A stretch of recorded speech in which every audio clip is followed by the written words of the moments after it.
This week we take a look at the fall 2014 television season here on the Robotic Movie Project.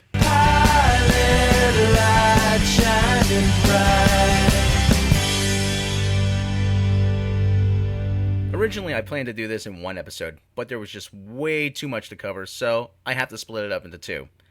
We're starting off with NBC because they have the most new series and they have the most to make fun of.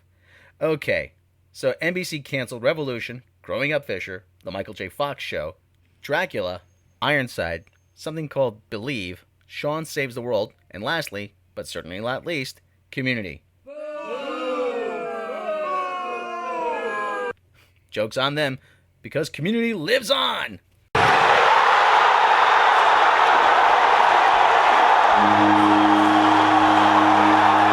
6 seasons and a movie! So here's what NBC has on tap for the fall. First up, something called State of Affairs, a series with Katherine Heigl as a CIA analyst, giggity, who has a romantic relationship with the son of a female president, and he's killed in a terrorist attack. Basically, it's 24 without Jack Bauer, and with Katherine Heigl in the Tony Almeida role. This is a tough call, because Blacklist is a hit. I'm not sure if audiences are going to be sick of this whole concept yet, though. The over-under on this one? 1 full season with a chance at renewal. Up next, something called Marry Me. Typical romantic comedy, no real direction for this one. Hits all the typical romantic sitcom beats, and it's completely forgettable. The over-under? Don't get too attached, because I don't see this one lasting. 3 episodes at most. Next up, The Mysteries of Laura. Based on a Spanish series, Los Misterios de Laura, Deborah Messing is a detective trying to balance her job and being a mom. Great. More cop shows. That's exactly what we need. This is a tough call. I'm sick of cop shows, and trying to cram a family atmosphere into this one just doesn't work. Over-under? 1 full season if we're lucky. Constantine. Based on the DC Comics series Hellblazer, it follows demon hunter John Constantine traveling the country protecting the innocent from evil, and as he searches for redemption.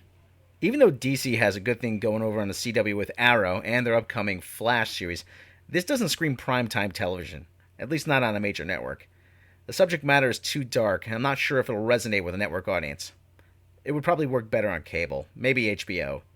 The over-under? I give this a half season at most. Bad Judge. Kate Walsh is a judge who administers justice by day and parties like it's 1999 by night. She sentences an 8-year-old boy's parents to jail, and now she has to serve as his guardian.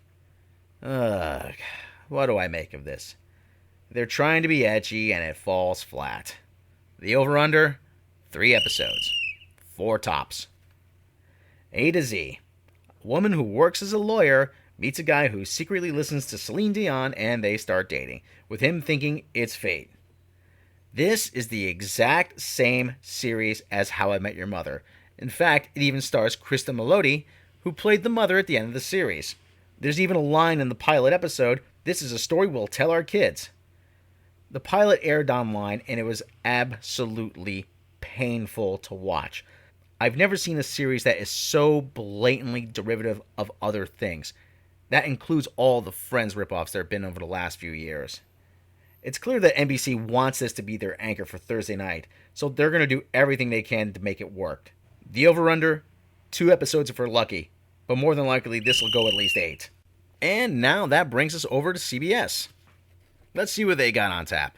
CBS has the benefit of a lot of stuff coming back, so out of the networks, they have the least to show this season.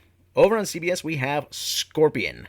A group of young eccentric geniuses gets recruited by the government to fight terrorism. Imagine if the guys from The Big Bang Theory went to work for CTU. Sounds like it would make a decent movie. The over-under? I give it at least half a season. Madam Secretary.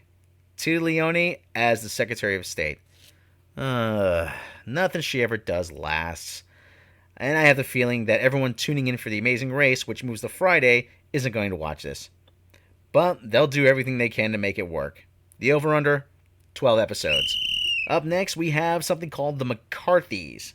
A Boston family that is so close that they all live within a 3-block radius of each other are trying to guilt trip their gay son into not taking a job in Providence, Rhode Island. Then they're thrown another curve when the daughter reveals that she's pregnant. The fact that this is on Thursday night at 9:30 isn't going to help much. It's a flimsy premise to begin with, and I don't see it getting much better. The over-under? 4 episodes tops. Okay, finally on CBS, we come to something called Stalker. Dylan McDermott stars as a detective in an anti-stalking unit. Now this one looks interesting. It's got a good premise, it's topical, it's suspenseful. I like the idea behind it. It's got a good cast. The preview I saw looked like it will get better. This one I think will be worth watching. The over-under? Full season. Good chance of renewal. That's it for part 1 of the fall television preview. Check back here for part 2. See you next time. My pilot light shining